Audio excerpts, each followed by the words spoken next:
شروع اللہ کا نام لے کر جو بڑا مہربان نہایت رحم والا ہے۔ ہاں، جو شخص خدا کے آگے گردن جھکا دے یعنی ایمان لے آئے اور وہ نیکوکار بھی ہو تو اس کا صلہ اس کے پروردگار کے پاس ہے، اور ایسے لوگوں کو قیامت کے دن نہ کسی طرح کا خوف ہوگا اور نہ وہ غمناک ہوں گے۔ سبحان اللہ۔ پیارے مسلمانوں، اللہ تعالی ہمیں قرآن پاک ترجمے کے ساتھ سن کر اس پر عمل کرنے کی توفیق عطا فرمائے اور 5 وقت با جماعت نماز پڑھنے کی توفیق عطا فرمائے۔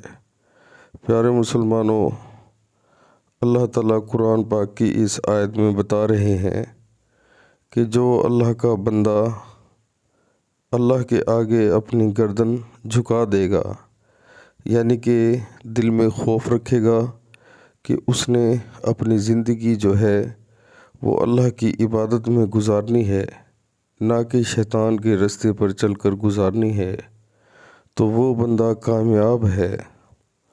اس کو اللہ تعالیٰ روز قیامت والے دن اس کا بہت اجر دیں گے، اور ہم بہت ہی افسوس سے کہنا پڑتا ہے کہ اللہ تعالیٰ کو بھول چکے ہیں۔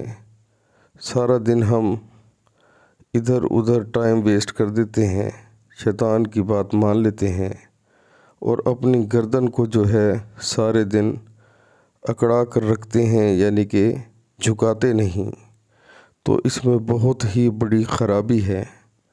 پیارے مسلمانوں، ہمیں غور کرنا چاہیے کہ ہم کس طرح اپنا دن گزارتے ہیں۔ آیا کہ ہم جب اذان کا ٹائم ہوتا ہے اپنی گردن کو یعنی مسجد میں جا کر خدا کے آگے جھکاتے ہیں یا نہیں؟ آج ہی سے فیصلہ کریں کہ ہم نے اپنی زندگی کس طرح گزارنی ہے۔ آج ہی سچی توبہ کریں، اللہ تعالیٰ دیکھنے والا سننے والا ہے۔ پیارے مسلمانوں، دنیا کی زندگی عارضی ہے اور آخرت کے عذاب سے بچو اور اللہ کے آگے جھکو، بہت فائدہ ہوگا۔ السلام علیکم ورحمۃ اللہ وبرکاتہ۔